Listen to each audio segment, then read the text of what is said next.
السلام عليكم ورحمة الله وبركاته أصحابتك وحرن جنالك مركل السودة وذا وموقالك وجهريي سنة كعصب سنة وناكسن يعني دليل هاي موقال كان وحن ربعنا ندي كل وذاقه qaar ka mid ah xubnaha Republican-ka ah ee ku jira baarlamaanka gobolka Minnesota gaar ahaan waliba hogaankooda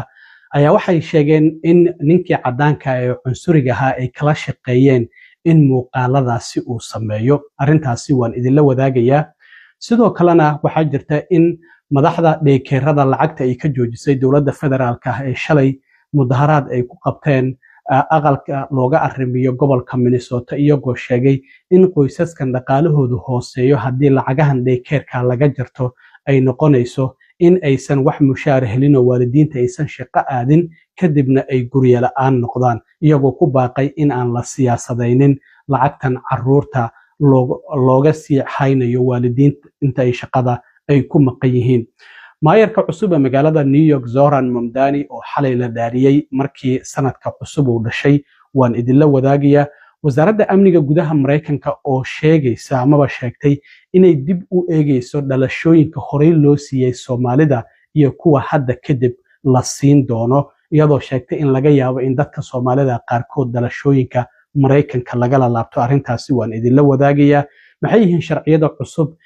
sanadka cusub dhaqan galaya gobolka Minnesota oo paid family leave-ki oo ka dhaqan galay iyo 19 gobol oo iyagu kordhinaya lacagta saacadii looga shaqeyn karo goboladaasina waan idinla wadaagayaa wiilkii cadaanka ee cunsuriga ahaa uu ka duubay ilaa iyo 10 daycare oo caruurta lagu hayo ee gobolka Minnesota gaar ahaan Minneapolis in guud ahaan wadanka iyo caalamkaba saameyn xooggan oo videogaasi uu ku yeeshay laakiin hadda waxaaba soo baxayaba in hogaanka xisbiga Republican-ka ah gaar ahaan xubnaha ku jira aqalka wakiilada ay yiraahdeen annaga ayaaba kala shaqeynay sidii uu goobahaasi uu u tagi lahaa haweeneyda afayeenka aqalka wakiilada ee baarlamaanka gobolka Minnesota oo Lisa Demuth la yiraahdo haddana u sharaxan in gudoomiyaha gobolka sanadkan dhamaadkiisa in ay noqoto xubnaha u sharaxan kamid ah ayaa waxay tiri muddo sanadaha waxa isku dayeen inaan shaaca ka qaadno musuqmaasuqa ka jira gobolka Minnesota waxa ayna tiri hadda inaga ayaa ku caawinay in muuqaalkaasi uu duubo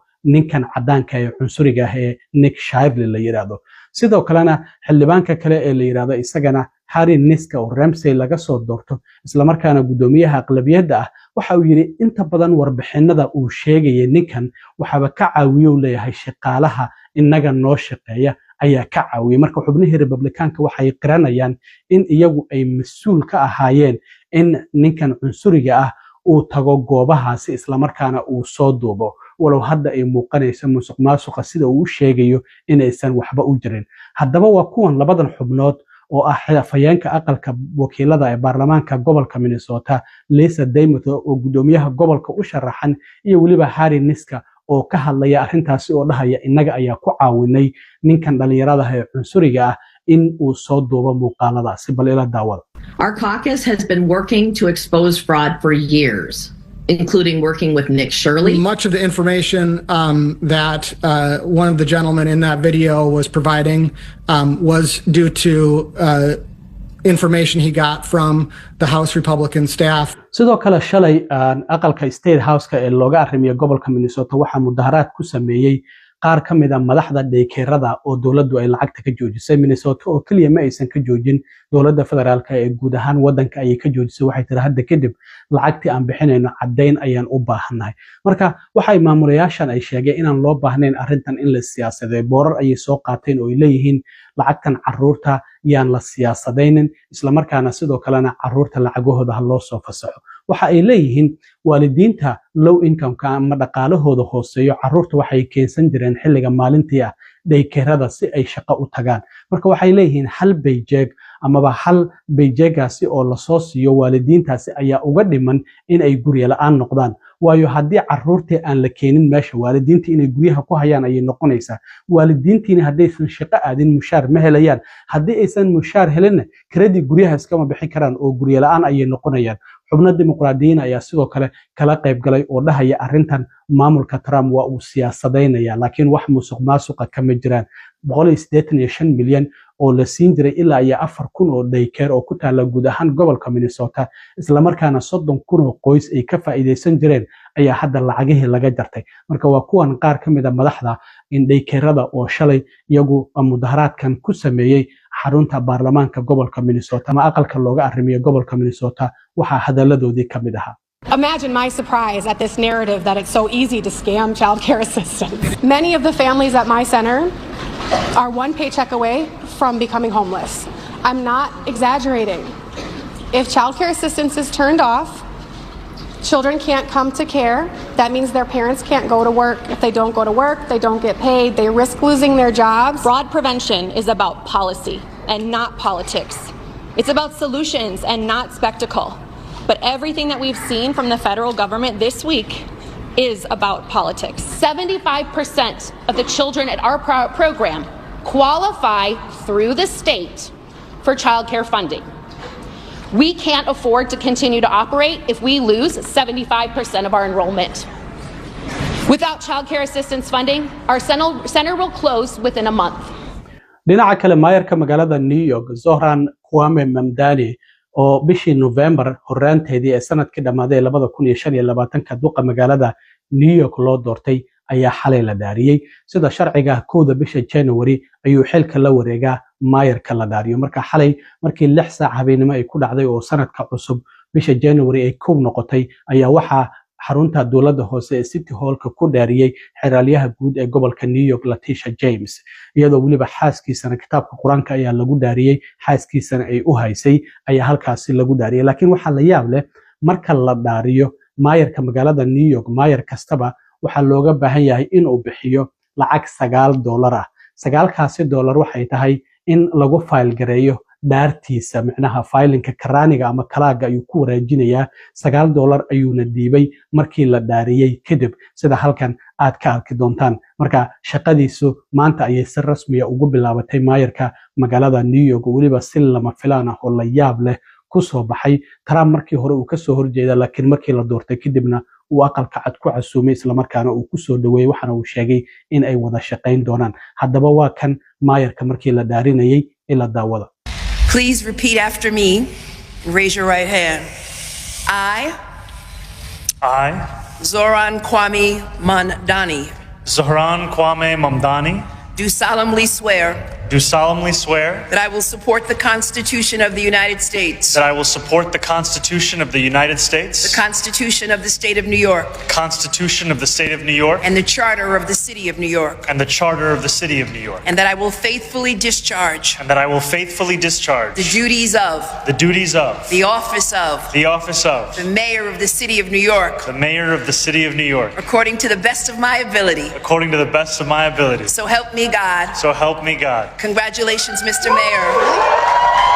Thank you, sir. And may I now ask for your $9 fine? You may ask for my $9. There we go. This should be exact change.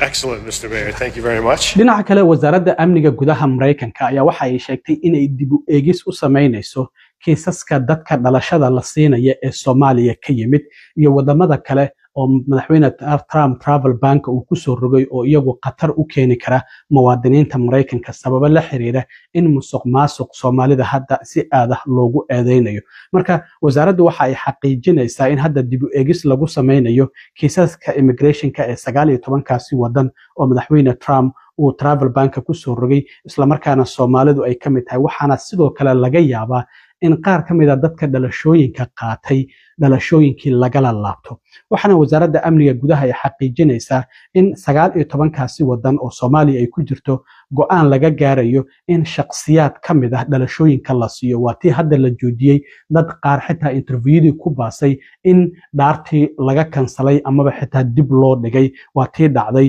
marka waxa ay leeyihiin hadda dadka sidoo kale horay u helay citizenshipka ama dhalashada qaatay oo laga yaabo inay musuqmaasuq ku lug leeyihiin waxa macquul ah in arrintaasi ay ka dhalato in dhalashooyinka lagala laabto marka waxa sharciga Mareykanka ka mid ah in shakhsiyaadka iyagu si been abuur ah ku qaatay dhalashada qofka hadii lagu helo immigration fraud wax la yiraahdo oo markii wadanka uu imaanayay ama markii green card uu qaadanayay ama markii dhalashada uu qaadanayay su'aalihii la weydiiyay hadii uu ka been sheegay waxay ka mid tahay waxyaabaha dhalashada la isaga la laaban karo ku-xigeenka wasaaradda amniga gudaha Trisha McLovin waxa ay leedahay arrimahaasi haddii lagu helo in dadku ay been sheegeen dhalashada waa lagala laaban karaa. waxaa sidoo kale ka mid ah hadda dadka Soomaalida ah ee lagu helay musuqmaasuqa oo la xukumay markay xabsiga ka soo baxaan dhalashada inta lagala laabto waa la musaafurin karaa. sidoo kale waxaa ka mid ah qofku intii immigrationkiisa Mareykanka markii uu imaanayay markii uu dhalashada qaadanayay sida hadda marriage fraud oo kale in markii uu guursanayay ama qof Mareykanka uu ku keenay waan qabaa uu been abuura waxyaabahaas oo idil haddii lagu helo waxay ka mid tahay waxyaabaha qofka dhalashada loogala laaban karo. waxaana wasaaradda amniga gudaha ay xaqiijisay inay adag tahay in qof si fudud dhalashada Mareykanka loogala laabto ama sharciga looga qaato maxaa yeelay sharciyada loogala laaban karo ayaa adag laakiin haddii lagu helo in sharciyadaasi uu jabiyey waxay micnaheedu tahay in dhalashada lagala laaban karo. marka ilaa iyo sanadkii 1990 aad ayay u adkayd tira yar ayaa sharciga lagala laabtay ama dhalashada laakiin hadda sida muuqata waxaa laga yaabaa in dadkii lagu helo dhalashada lagala laaban karo. sharciyo cusub ayaa guud ahaan gobolada Mareykanka ka dhaqan galaya sanadka cusub waxaa ka mid ah in 19 gobol in ay kordhiyeen mushaarka saacadii looga shaqeyn karo. waxaana goboladaasi ka mid ah haddaan idin dulmaro Arizona $14.70 ayaa saacadii markii hore lagu shaqeyn jiray hadda $15.15 ayay gaarsiiyeen. California oo kale $16.50 ayaa lagu shaqeyn jiray $16.90 ayay gaarsiiyeen marka wax badan maahan 40 senti ayay ku dareen laakiin dadka ka shaqeeya maqaayadaha fast foodka sida McDonald iyo maqaayadahaasi oo $20 ayaa saacadii iyaga looga dhigay. Colorado $14.81 ayay ahaan jirtay hadda waxaa laga dhigay saacadii $15.16. gobolka Connecticut $16.35 ayay ahaan jirtay waxaa laga dhigay $16.94. Florida $15 ayay ahaan jirtay laakiin September ayuu dhaqan galayaa soddonkeeda sanadka 2026 lacag kordhintooda. Hawaii oo kale $14 ayay ahaan jirtay $16 ayaa laga dhigay $2 ayaa lagu daray. Maine $14.65 ayay ahaan jirtay $15.10 ayaa laga dhigay. Michigan $12.48 ayay ahaan jirtay waxaa laga dhigay $11.41. Missouri iyadu waa $15. Nebraska waa $15. New Jersey iyadana waa la kordhiyey lacagteeda lama shaacin. sidoo kale waxaa ka mid ah in gobolka New York oo isagana $16 laga dhigay meelaha qaarna waa $17 ba. sidoo kale gobolka Minnesota isagana $11.13 ayay ahayd laakiin waxaa laga dhigay $11.41 oo kaliya ayaa lagu daray. gobolka Washington State ayaa $17.13 laga dhigay. ugu dambeyntii sidoo kale dhinaca Minnesota waxaa jirta in sharciyada dhaqan galaya ay ka mid yihiin qofku haddii uu 4 saacadood shaqeeyo in uu helo 15 daqiiqo oo break ah oo ama musqul uu ku galo ama uu ku cunteeyo. haddii uu 6 saacadood shaqeeyana in uu helayo 30 daqiiqo oo break ah. sidoo kale waxaa la dhaqan geliyay family paid leave ama Minnesota paid leave programka ayaa dhaqan galay waxaana qofka la siin karaa haddii ilmo ay u dhashaan ama uu xanuunsado 12 toddobaad oo fasaxa uu helayo lacag gaaraysa ilaa $1423 isaga oo aan shaqaynaynin laakiin aan waxa loo baahan yahay cadeymo qofku ID-giisa meesha uu ka shaqaynayo inuu soo diro ama sidoo kalena dhalashada ilmaha u dhashay cadeyntooda ama haddii uu xanuunsan yahay dokumentiyada isbitaalka inuu soo dhigo. marka haddii aad dadka oo 1099 ku shaqeeyo oo self employedka sida Uber iyo Lyftiga wada iyagu kuma jiraan amaba taraagada laakiin haddii taraagadu uu company uu yahay oo W2 aad qaadato waa ay ku jirtaa laakiin waxaad ka apply gareyn kartaa paidleave.mn oo Minnesota laga soo gaabiyay .gov haddii aad dooneyso inaad apply gareyso. marka hadda application fara badan ayaana soo gaaray ayay leeyihiin maanta ayaana si rasmi ah ay sharciyadaasi gobolada Mareykanka uga dhaqan galayaan. aad iyo aad u mahadsantiin asxaabta intaan markale nabadgelyo.